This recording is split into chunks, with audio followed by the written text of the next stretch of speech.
You know what? Often we have to use what we have to get where we want to go. I was reading about Moses in the Bible, and he had a staff. And I think there are some lessons, some takeaways that will really help us. Now, the first thing is God comes to Moses and he asks him a simple question. He says, "What is that in your hand?" Now, he doesn't promise to give him anything else. He doesn't ask him to go anywhere, move to another town, learn a brand new skill. He asks him, "What is it that you already have access to?" Here's the first lesson that we can learn. I believe that we all have resources, gifts, and talents that are God given that can help not only our own lives, but the lives of others. That is, of course, if we use them. And often they are right there, right at hand. There's already a skill. Are you already taking care of your own children? Then you already have a skill and a talent for parenting that may help somebody else. Can you keep two additional children? Not asking you to change anything drastically, but maximize what you already have. Do you have a job where you can get some overtime? That may be something that you can use right now. It's in your arsenal. You don't have to change anything major. And here's another thing that was really interesting. Never did I read that God asked Moses, was he enjoying himself walking around in the wilderness, in the bushes, going to look at burning bushes? He never asked him, was he happy about it? Did he like it? Was it his passion? Because that was irrelevant. What was important is that he had a skill, a resource, something in his hand that he was familiar with because he probably used this walking stick, this staff, every single day. So he's very familiar with it. And it was something that he could use to his advantage. So we don't want to be fooled by the fact that we aren't passionate about something or we don't feel like doing it or that's just not my thing. If it is a tool that we can use right now that God has given us, then let's use it for our advantage. Here's another thing. We really have to use whatever it is that God gives us. Because often when we look at something like Moses looked at that staff, he looked at that stick, and he was like, it's a stick. Well, it is a stick, but often we don't see the opportunities or the possibilities in the gifts and the talents and the resources that we have.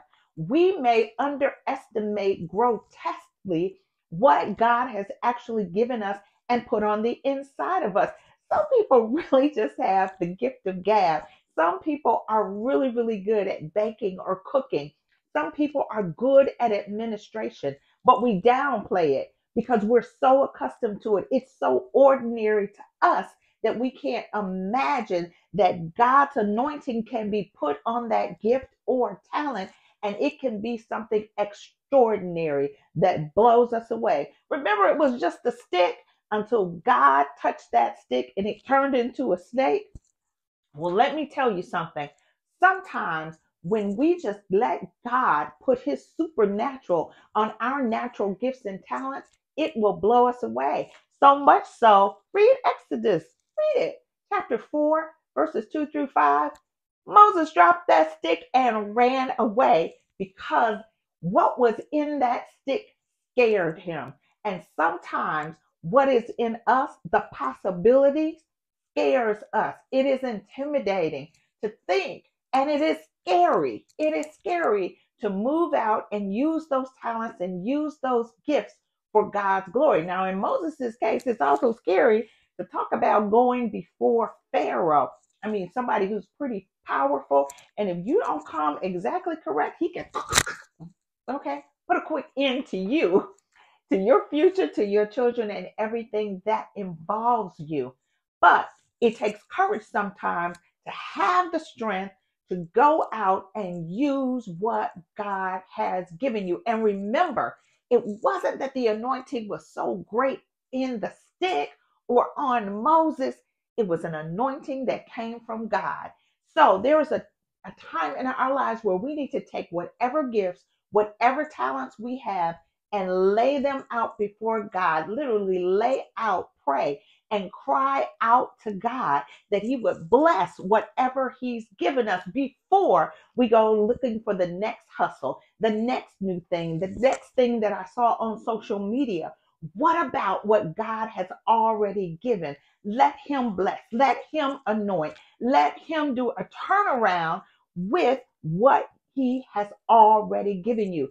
And as soon as we say it's not enough, we've already dishonored what God is trying to do. Now, here's another thing.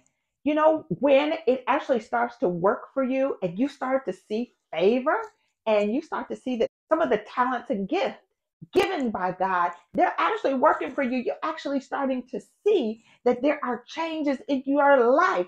Do you know that the responsibility and the hard work that is involved in that can also scare you? It can, if we're really being honest.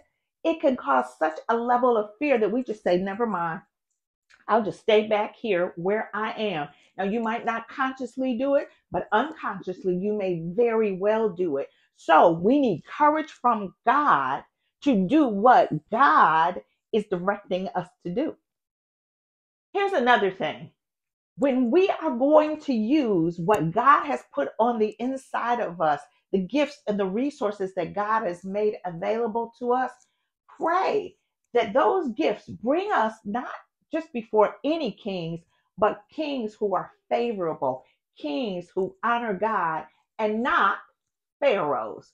Because our gifts bring us before kings, but they can also bring us before Pharaoh, someone who's hard hearted, someone who is vindictive. Some of you right now may have managers and supervisors, and you are like, honey, yes, that is Pharaoh. And because you cannot seem to do anything right in their eyes, and they make your job or they make your business interactions just challenging and also almost unbearable. Well, pray to the Lord that one, you come before favorable kings. But if you happen to find yourself before a Pharaoh, know that God's anointing, God's power has already gone before you, and it is greater than Pharaoh, although it may look like Pharaoh is in the winning position. And even if you do have to face a Pharaoh, know that you can face them with dignity in your life and that you will not come before them as a slave or someone who is subservient. You are coming to them knowing that the power of God has already gone before you and the favor of God still has gone before you.